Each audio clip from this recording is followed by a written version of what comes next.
This is how y'all can get better at juking in College Football 25. Now, juking in itself, just like hurdling, if y'all haven't seen that video, check it out. But juking isn't that difficult at all. You flick the right stick right to juke right, flick the right stick left to go left. If you've played this game for a good decent bit, you'll know that juking is pretty overpowered. You can pretty much out-juke anyone. It's hard to stop the juke in this game, but what I'm gonna show you today is a few tips that can make you pretty much unstoppable when it comes to juking. So go over to mini games. So to practice this, I suggest going over to mini games and go ahead and pick rushing attack. Now, before we actually do start, I will say I am showing this on AIs. AIs are actually a little bit more difficult to juke than users. Now, you might think it's the other way around, but no. You might think it's the other way around, but pretty much since the AI can, track your movement or kind of know where you are, it's actually a little bit more difficult to out-juke the AI every time. The user has to predict. You got to use that prediction to your advantage. So I'm gonna show y'all. So I'm gonna start off with the simple jukes, obviously. I'm angled left right now. See, I'm going left here, but then I'm gonna juke right. You always want to juke the opposite way of where you're going, usually. So bam, boom, I'm going right. Oh, this guy's on my ass. Yo, get away from me, bro. Boom, cutting right, cutting left. Too many people there at me up. But hey, pretty simple. You guys know the drill. If you've already done juking before, that's how it goes. Now, here's the thing. I'm probably gonna get tackled a few times showing you guys this, but it's for online purposes. Online purposes, you want to predict. And online, the person you're playing against is gonna try to predict where you're going. And most people already know if you're running to the left side, they probably know that you're gonna be juking right. Use it to your advantage by faking the juke to the inside, but then actually continuing on the outside. So bam, let's see. I'm gonna show you guys an example. Maybe see, I'm gonna go boom, psych. You see that? See that? You step to the inside, but it actually cut back out. I'm gonna show you guys one more time.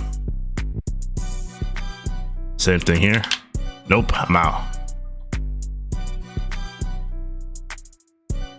And that is one of the ways you can become unstoppable in online, because that makes it almost impossible to predict where you're going. So if you learn how to switch it up to actually juke inside one play, keep it there, or the next, maybe you're going to the outside, you're going inside and then outside again, it's going to be hard to predict because your opponent has no idea what's coming next from you. Now, one of the best things you can do is use spin moves to your advantage. Spin moves are great to out-juke. Is that the word, out-juke? Is that even a word?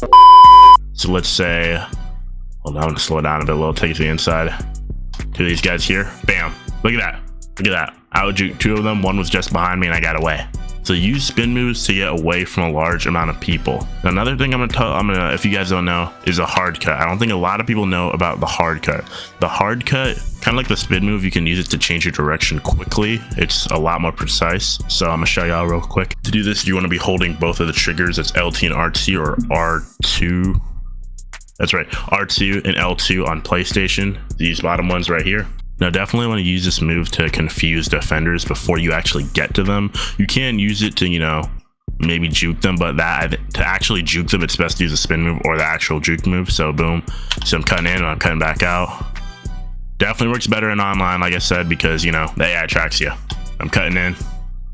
See, it's not as good as the spin move because it cancels a lot more of your speed. The spin move, yes, it does lower your speed for a little bit, but you definitely keep a lot more momentum than the hard cut. But combining the hard cut, the juke, and the spin is how you become unstoppable. And that concept of knowing that your opponent is going to be trying to predict where you're going, so use that to your advantage. So try to think like a defender. Think, where would he think that I'm going to juke to? And then juke the other way.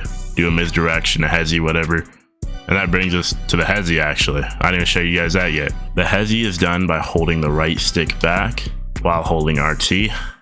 Definitely isn't as good as an offline, but it's great for an opponent coming at you from a top angle. So let's say we got an opponent up by, let's use the guy that starred right now. The guy that starred, boom, ankles. Hey, you have almost open space. You have one man to beat, but it's kind of they're in front of you, coming from the side angle, trying to cut you off, I guess. See his angle, bam, bam. Oh, two ankles broken. So yeah, that's it. Use the hezzy when they're coming from an angle in front of you to try and cut you off, and then juke the other way. Best way to use the hezzy. But I'm saying, if you combine all these moves I just showed you in online, it's gonna be pretty hard to stop you. But anyways, it's pretty much it. Just learn how to mix up your moves, and you'll become the equivalent of a 2K dribble god in College Football 25. That's pretty much it, y'all. If you find the video helpful or y'all enjoyed the video, man, hit the like button, hit the subscribe button. Helps me out quite a bit. I'll see you on the next one, man. Peace.